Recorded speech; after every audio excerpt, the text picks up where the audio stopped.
Greetings, seekers of the secret sauce. I am Cheshire Gengar here to show you the secret sauce for the Blackwing deck profile that I showcased a couple of weeks ago. Some of you were asking to see the combo and how I actually end up on Invoked Caliga, and I'm here to show you. Invoked Caliga is my own little spin on this deck. Everyone is using the Caliga build right now. Shout out to Toon Gaming. He is a very great innovator of the deck. He is very skilled with the deck. I just enjoy doing more personalized and innovative things with the deck. I'm not knocking his Caliga build at all. I have it built as a separate deck because I have multiple cores of this deck because I love it so much. Yeah, I like his version of the deck. I especially the innovations he's made to it to use less extra deck materials to try to make Caliuga. But I just enjoy this one right now for this format. Lab isn't extremely prevalent right now, so Caliuga's heavy storm effect doesn't come up as often, but this is just, it's very good at stopping a lot of things while it's just the end cap to your normal combo you are already gonna do. And I think that's why I like it the most. It's not dedicated, you have to make this, like you have to set up Caliuga to win, because that's the whole premise of the deck. This is literally just a floodgate you throw on top of what you are already going to make. And sometimes this just outright wins games, like against Tempai. So what Invoked Caliga does, it is a level 4 Dark Beast fusion monster. It requires Alistair the Invoker and 1 Dark Monster. If you remember how we use this deck to make Dark Dragoons, we use Muddy Mud Dragon as a name and fusion summon with its effect in order to make Caliga. You could use him as Dark Magician and any level 6 or higher Dark Dragon monster to make Dragoons.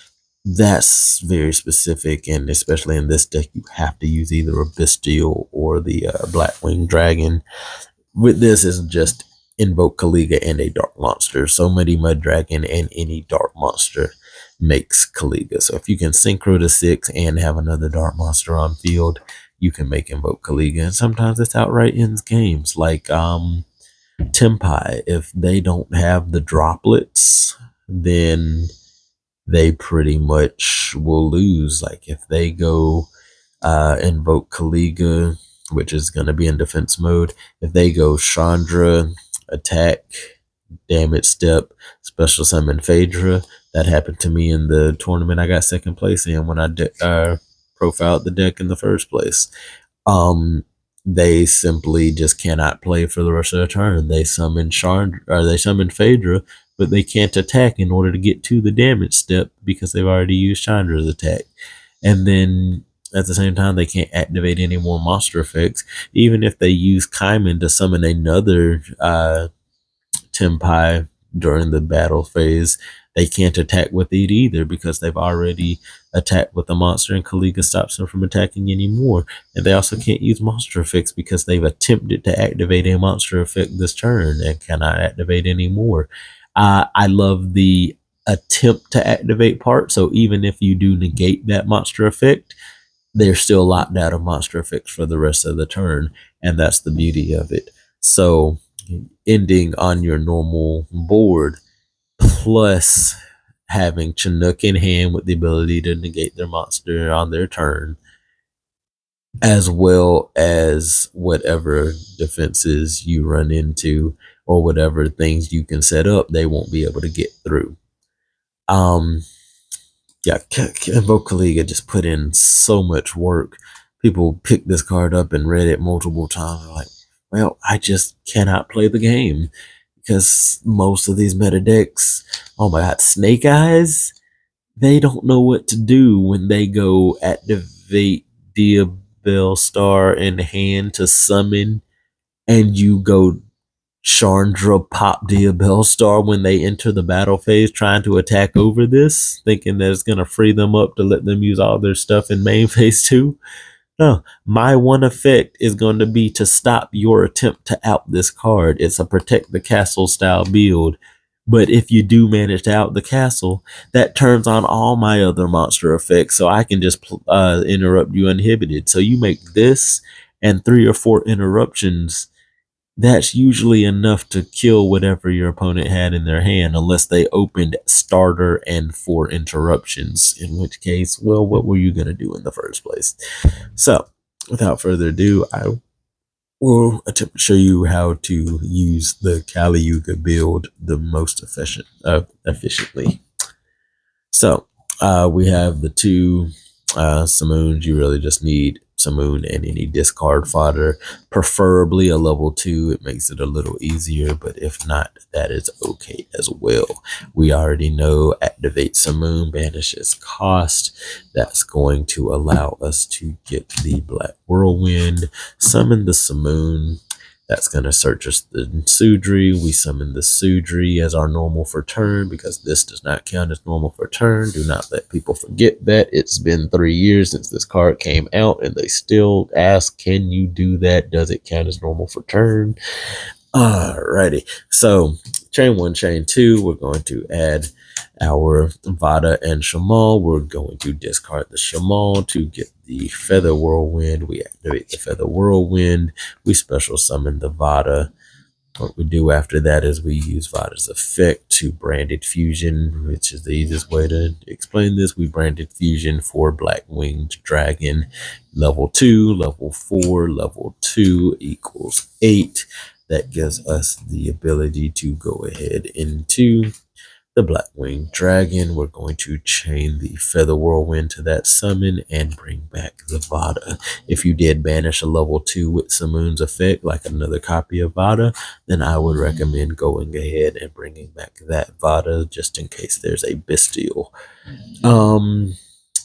After that, we are going to use these 2 to synchro into 6. We make Borea Storm here because if you get Nibiru'd here, it doesn't really matter because you can just bounce with Zephyros, use these 2 to bring out the Blackwing Assault Dragon, and then this brings back something else, and you can make some other stuff shake with that. Yeah. So on this summon, we're going to go Chainlink 1. We're going to go Chainlink 2 Shamal in the graveyard since we still have the Blackwing Dragon up. Thank you, Kitty, for just walking in the frame. We're going to banish that so he can absorb that burn damage we should have taken. We're going to add the Shamal back to hand, or Sudri back to hand. What we're going to do after that is the Chainlink 1 Borea Storm is going to go ahead and dump the Sharnga. The Sharnga in the grave is going to be one of our other points of interruption. After that, we're going to go ahead and use the Zephyros effect, bouncing this, absorbing the burn damage. Remember that the bounce is cost. So even if they stop this, what you really wanted was this bounced. So bounce is cost, summon, take 400, but Blackwing Dragon absorbs. We're going to go ahead and reactivate that. Do not forget, your opponent will not let you take it back if you synchro before playing this again. Now that we have our level 2 and our level 4, we'll synchro those 2 into our Nathung. Nathung is going to burn our opponent for 8, and the Feather Whirlwind is going to bring back our level 2. After that, we're going to be able to go ahead and we'll synchro these 2 into a Dissipator. Wherever I put my Dissipator, over here. We'll synchro into this Dissipator, and then we will go ahead and use the extra normal summon. Chainlink 1, Chainlink 2 again. We're going to add a Harmattan, and we're going to add the Twin Shadow. What we're going to do after that is just, we are going to go ahead and we're going to take these 2. We're going to synchro or link summon these 2 into a not wise tricks. We're going to go into a SP Little Knight. Little Knight is going to banish our Black Whirlwinds because it's going to die on the end phase and burn us for 1,000. So let's go ahead and get rid of it. After that, we will go ahead and have the Dissipator bring back the Shamal. When Dissipator brings back the Shamal, we'll go ahead and special summon the Harmattan. The Harmattan on the field is pretty nice because we're going to go ahead and synchro these two into a 6. That's going to give us our Muddy Mud Dragon, and then we will Muddy Mud Dragon and a Dark Monster into Invoked Caliga. This looks like a minimalized board state, but what we're going to do after that is we're going to set this trap card, and now on our opponent's turn we are set. So they only have one monster effect and one attack per turn. We also only have one monster effect on their turn, but that is fine. So what we're gonna do is whenever we look like we're in trouble, we're going to go ahead and Twin Shadow. The Twin Shadow is going to go ahead and put back a level, where is it? The level 4 tuner, as well as a level 6 non-tuner, and that is, whoop, those need to be in the graveyard. Those are going to go ahead and make your full armor master by shuffling those back into the deck. We will go ahead and make the full armor master. On full armor master summon, we will trigger the Feather Whirlwind in order to bring back the Chinook. And then we're going to, at this point, we're set. We actually have not used a monster effect. We used a trap effect to summon a full armor master, and then a spell effect to bring back the Chinook. We haven't activated a monster effect yet. So one of my opponents made that mistake. They were like, wait, you got that stuff back? Nah, that wasn't a monster effect. So we're still good. But now when they attempt to activate a monster effect, either it's a search effect and we can just let it go because they're locked into no more monster effects for the turn, or they're gonna do a monster effect that may be able to get over this, like summoning Diabell Star. Sure, you summon Diabell Star, that's an effect in hand that let it summon itself. Now it's gonna go ahead and attack. We go banish the Sharnga out the graveyard, pop the Diabell Star in the battle phase, and now we pretty much win because they lost their monsters, they've used their one attack, and they can't use monster effects for the rest of the turn. And on our turn, we're free to just run them over. At the same time, if they do negate it, it just turns on our ability to play any of these monster effects. So if they had droplets at the beginning of the turn, then you have Twin Shadow, and instead of going into the full armor master, you can go into this and pop 2 cards. I know Tempide likes to get those 2 monsters on the field before they synchro summon. Yeah, after that first attack where they summon one and it's going to activate, we're going to chain in response. So activate this, summon it, pop those 2 monsters. Yeah, you can go ahead and get that other summon, but it very severely limits how much you're going to be able to synchro summon off of that. And then, of course, we still get the trigger to bring back that. And we still have the Dissipator to pop a card by shuffling back one of our banished pile. If they make the mistake of playing Pot of Prosperity, then even better, they give us the ability to negate one of their cards, because Dissipator doesn't have to shuffle back a face-up card. It just shuffles back a card from the banished pile, and if it's your opponent's banished pile, it negates the monster. If it's your banished pile, it destroys the monster. So Prosperity for them is really just giving fuel for Dissipator to negate something. But this is the Protect the Castle.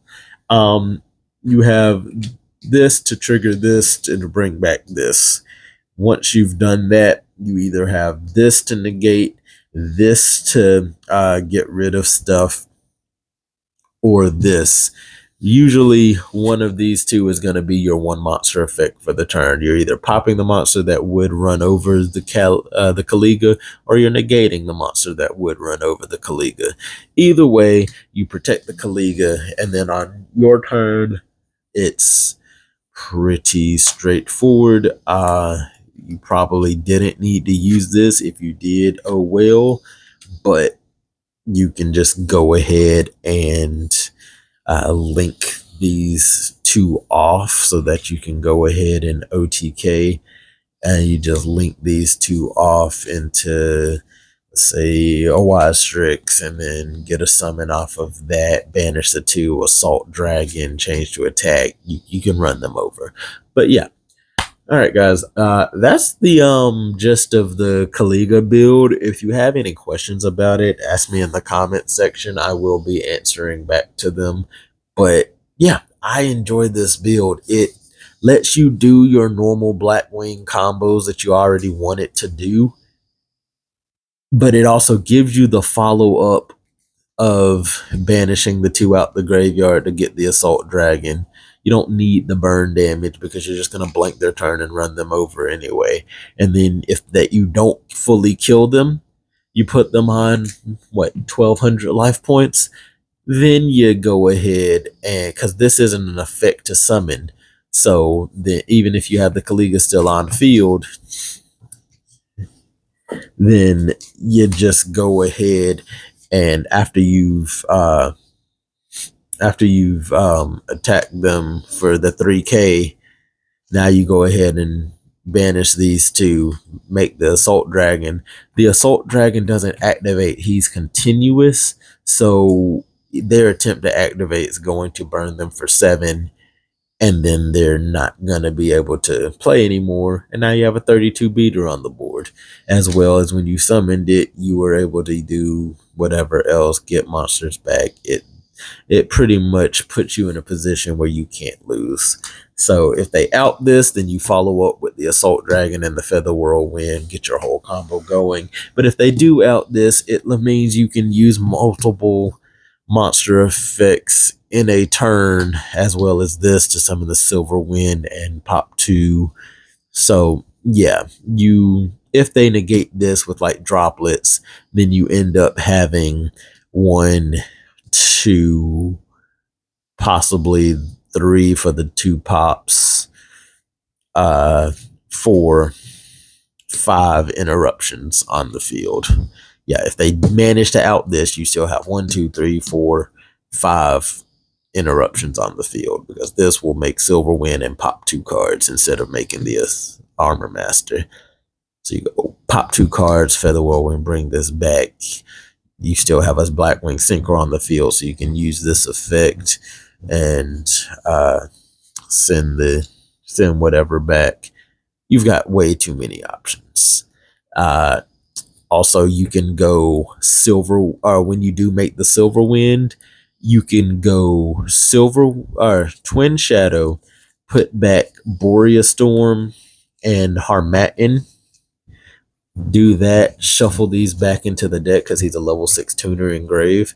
Now you can make silver wind, chain link 1, pop 2 cards, whirlwind, bring back the Chinook effect, send the graveyard, negate your opponent's monster, send this back to the graveyard, so the graveyard is still live to bring out the assault dragon. That's pretty much how this goes. It has been doing really well for me lately. I'm testing out other decks right now. Like tomorrow at locals, I will be trying out this branded Chimera with some spice in it. I'm enjoying that deck as well. If you'd like the profile on that, let me know in the comment section. But yeah, like, comment, subscribe, help out that algorithm. And if you want to see any more or have a deck that you would like my opinion on or my profile on, let me know in the comment section below, and I will see you guys later. I hope you have a fantastic day. Peace.